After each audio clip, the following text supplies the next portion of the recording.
নমস্কার ছাত্রছাত্রীরা, ক্লাস 7-এর তৃতীয় পর্যায়ক্রমিক পরীক্ষার জন্য ইতিহাসের অধ্যায় 7-এর অতি গুরুত্বপূর্ণ একদম পরীক্ষার লেভেলের প্রশ্ন নিয়ে আলোচনা করব এই ভিডিওতে। তার সঙ্গে তোমরা দেখবে আমরা যে পিডিএফগুলো আমরা সেল করি, সেগুলো পিডিএফগুলো কেমন হয় সেগুলো তোমরা দেখতে পাবে। আর যাদের পিডিএফ প্রয়োজন, টেক্সট বই ভিত্তিক নোটস, তারা আমাদের সঙ্গে যোগাযোগ করতে পারো হোয়াটসঅ্যাপ নাম্বারে। সর্বপ্রথম তোমাদের বলি, তোমরা নোটস নেওয়ার আগে তোমরা নিজেরা আগে ভালো করে টেক্সট বইটা ভালো করে পড়ো। টেক্সট বই ভালো করে পড়লেই তবে কিন্তু সব নোটস পড়া হয়ে যাবে। তো চলো, এখানে আমরা কী কী প্রশ্ন নিয়েছি একটু ভালো করে দেখে নাও। কী কী প্রশ্ন নিয়েছি অধ্যায় 7-এর, এগুলো শর্ট কোশ্চেনগুলো আমরা আলোচনা করেছি যতটা মনে পড়ছে কোনো একটা ভিডিওতে। তো আজকে আমরা এখান থেকে বড় প্রশ্ন, মানে 2 নম্বরের প্রশ্ন, বিশেষ করে অতি গুরুত্বপূর্ণ 2 নম্বর 3 নম্বরের যে প্রশ্নগুলো হয় সেগুলো আলোচনা করব। তো চলো এখান থেকে 2 নম্বরের প্রশ্নের লিস্টে যাওয়া যাক। অনেক শর্ট কোশ্চেন লেখা আছে এখানে, টেক্সট বই ভিত্তিক। ওকে, পেয়েছি। চলো, তো 2 নম্বরের প্রথম প্রশ্ন নিয়েছি। দেখো, সুলতানি আর মুঘল যুগে নদীর ধারে শিল্পাঞ্চল গড়ে ওঠার কারণগুলি কী ছিল? নর্মাল প্রশ্ন, খুব একটা ইম্পর্টেন্ট নয়। সেকালের গ্রামীণ কারিগরি শিল্পের মান কেন অসাধারণ হতো? পরের প্রশ্ন, সেকালে সাধারণ কৃষক পরিবারের নারীদের অবস্থা কেমন ছিল? ভালো প্রশ্ন, ভালোভাবে দেখো। পরের প্রশ্ন, সুলতানি ও মুঘল যুগে সাধারণত গরিব মানুষদের বসতি, ঘরবাড়ি, গৃহস্থালি কেমন ছিল? পড়ে রাখতে পারো। ভক্তিবাদের দুটি বৈশিষ্ট্য কী ছিল? খুব ভালো প্রশ্ন, ভালোভাবে দেখো। অলভার আর নাইনার কাদের বলা হতো? খুব ভালো করে পড়ো। লঙ্গরখানা বলতে কী বোঝো? শর্ট কোশ্চেন, পড়ে রাখতে পারো। দোহা কাকে বলে? কবিরের, ভালো টপিক, ভালোভাবে পড়ো। পীর ও মুরিদ বলতে কী বোঝো? জেনে রেখো। খানকা কি? ইম্পর্টেন্ট। বাসরা আর বেসরা সুফিদের মধ্যে পার্থক্য কি? ইম্পর্টেন্ট। চিস্তি আর সোহারবর্দী সুফিদের চিন্তাভাবনার মূল পার্থক্য কী ছিল? ইম্পর্টেন্ট। শ্রী চৈতন্যদেবের অনুসৃত প্রধান সামাজিক নীতিটি কী ছিল? ইম্পর্টেন্ট। নাম কীর্তন ও নগর কীর্তনের পার্থক্য, খুবই গুরুত্বপূর্ণ প্রশ্ন, ভালো করে দেখো একদম। সেকালে বাংলা সাধারণ মানুষ কেন ইসলাম ধর্ম বা লৌকিক দেবদেবী পূজা গ্রহণ করেছিল? তো দেখো, এই যে লেখা আছে। পরের প্রশ্ন, বৈষ্ণব ভক্তি আন্দোলনে সাধারণ মানুষের ভাষার গুরুত্ব কী ছিল?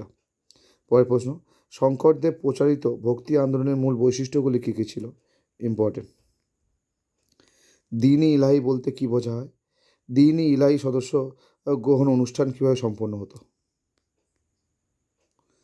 টমাস রোর বিবরণী থেকে দ্বীন-ই ইলাহি সম্পর্কে কী জানা যায়?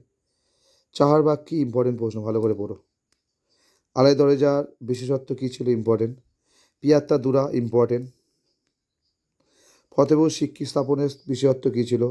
ঔরঙ্গজেবের আমলে বড় বড় স্থাপত্য না হওয়ার কারণ কী ছিল? একদম লাইন তুলে তুলে প্রশ্ন, যেগুলো মানে খুব গুরুত্বপূর্ণ প্রশ্নগুলো। গোল গম্বুজের বিশেষত্ব। জোর বাংলা চালারীতির মন্দির বলতে কী বোঝো? খুব ভালো প্রশ্ন, চালারীতির মন্দির। পরের প্রশ্ন, ক্যালিগ্রাফি কি? আসতে পারে। মিনিয়েচার বা অনুচিত্র বলতে কী বোঝো? ভালো প্রশ্ন। তাসভির কি? ইম্পর্টেন্ট। পরের প্রশ্ন, সিরিন কলম কাদের বলা হতো, কেন বলা হতো? খুব ইম্পর্টেন্ট। পরের প্রশ্ন, চিত্রশিল্পী ফারুক হোসেনের পরিচয় দাও।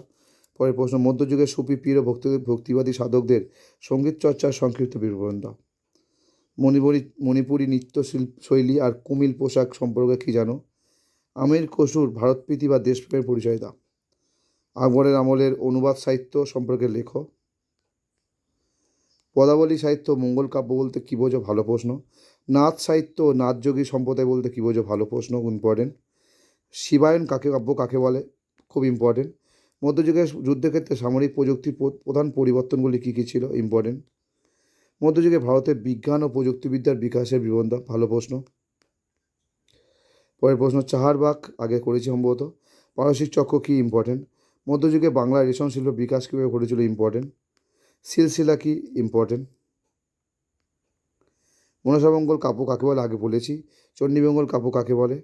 তো এই ছিল তোমাদের এখান থেকে আমাদের 2 নম্বরের অতি গুরুত্বপূর্ণ প্রশ্ন। 2-1টা 3 নম্বরের প্রশ্নও ছিল।